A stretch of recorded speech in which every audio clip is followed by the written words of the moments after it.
Every single moment of every day, there's this invisible war raging inside our bodies. And for about the last century, we've had this incredible arsenal of microscopic superweapons fighting for us. So today, we're going to break down how they actually work, how our enemies are fighting back, and maybe most importantly, what we can all do to protect them. It sounds like something out of a sci-fi movie, doesn't it? But it's totally real. Millions of bacteria are always trying to get a foothold. And without some kind of defense, a simple paper cut could actually be fatal. But lucky for us, we have some powerful allies in this fight. I'm talking, of course, about antibiotics. These are those amazing drugs that have saved countless millions of lives by targeting and just wiping out harmful bacterial invaders. But how do they actually pull it off? What's the secret? Now, you could try to memorize dozens and dozens of different drug names, but honestly, that's not really the best way to understand them. Instead, we can get a handle on pretty much all of them by just focusing on two core strategies, two main ways these drugs take bacteria down. Think about it like this. If you want to defeat an enemy, you can either smash through their armor, right? Or you could sabotage their factory from the inside so they can't make anything. Well, antibiotics do both. So the first tactic is just a direct frontal assault. See, bacteria are surrounded by this super strong protective cell wall. It's basically their suit of armor. Drugs like penicillins and cephalosporins, they work by targeting and just destroying this wall. And without it, the bacteria can't handle its own internal pressure, and it ruptures and dies. It's a really clean, effective kill. Tactic 2, though, is way more subtle. It's industrial sabotage. Bacteria have to constantly build proteins to survive, to repair themselves, to reproduce, the whole shebang. Well, a class of drugs called aminoglycosides, you've probably heard of streptomycin or tobramycin, they get inside the bacteria and just mess up its protein factory, which is called the ribosome. This forces the bacteria to build faulty, useless parts, causing the whole operation to just grind to a halt. And then the cell dies. Okay, but these are powerful, powerful weapons. And they don't come without risks. The side effects you hear about with antibiotics, they aren't random. They're often a direct result of how and where the drug works inside our own bodies. This right here explains a major risk. Remember those factory sabotaging drugs, the aminoglycosides? Well, they don't spread out evenly in our system. They actually tend to build up and concentrate in the really delicate structures of our inner ears and our kidneys. So what does that mean? It means if the drug levels get too high, these are the first places to show signs of damage, which can lead to hearing loss or even kidney injury. So, and this is the crucial part, healthcare professionals are totally trained to watch for this. They follow a really clear safety protocol. First, they keep a close eye on urine output.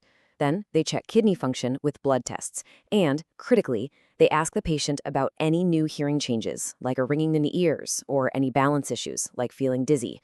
Catching these signs early is the key to preventing permanent damage. But here's the thing. Just as we developed all these incredible weapons, our enemies, they started developing countermeasures. And this kicked off a relentless, high-stakes arms race between our scientists and these ever-evolving bacteria. Okay, let's talk about one of the most famous superbugs out there, MRSA. Think back to our break-the-armor drugs like penicillin. They were kind of like a key fitting into a lock. They bind to specific proteins in the bacterial wall. Well, MRSA outsmarted them by doing something brilliant in a scary way. It just changed the lock. It developed this new protein called PBP2A that most of our old keys just couldn't fit into anymore, making those drugs totally useless against it. So how did we respond to that? We designed better keys. This chart shows the development of cephalosporins, which is a whole family of antibiotics that evolved over time. Scientists kept tweaking their structure again and again, creating new generations of the drug, each one designed to outsmart the latest bacterial defenses. And this table really lays out that arms race perfectly. The first generation, great for common skin bacteria. The second and third generations expanded their reach to fight off tougher bugs. The fourth generation was built for really serious hospital infections. And then finally, the fifth generation, a drug called ceftaroline, was specifically designed to be the master key that could finally bind to MRSA's new lock and take it down for good.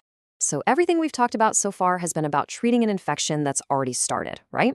But that's really only one half of the story. There's a completely different strategy in our fight against these microscopic threats. I mean, what if, instead of sending in these super weapons after the invasion has already begun, we could just train our body's own defense force to stop the invaders right at the gate? And that is the fundamental difference between antibiotics and vaccines. Antibiotics are the treatment. They're the special forces team you call in during a crisis. Vaccines, on the other hand, are the training. They're the boot camp that prepares your own immune system for a future battle. Let's just use the influenza vaccine as a perfect example. It introduces these inactivated or weakened parts of the flu virus into your body. Now, these parts can't make you sick, but they act like a training dummy for your immune system.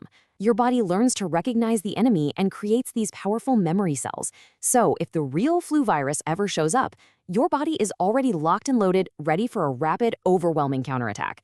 It's why getting a flu shot can help you avoid getting sick at all, or at least have a much milder illness if you do.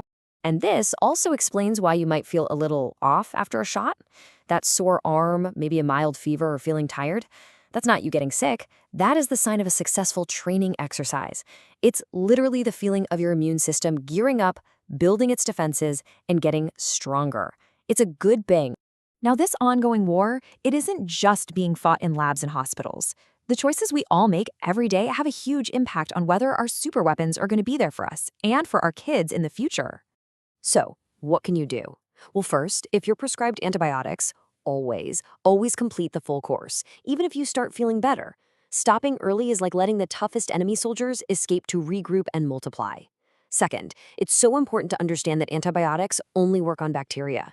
Using them for viruses like the common cold or the flu doesn't work at all, and it just gives bacteria more chances to study our weapons and learn how to resist them.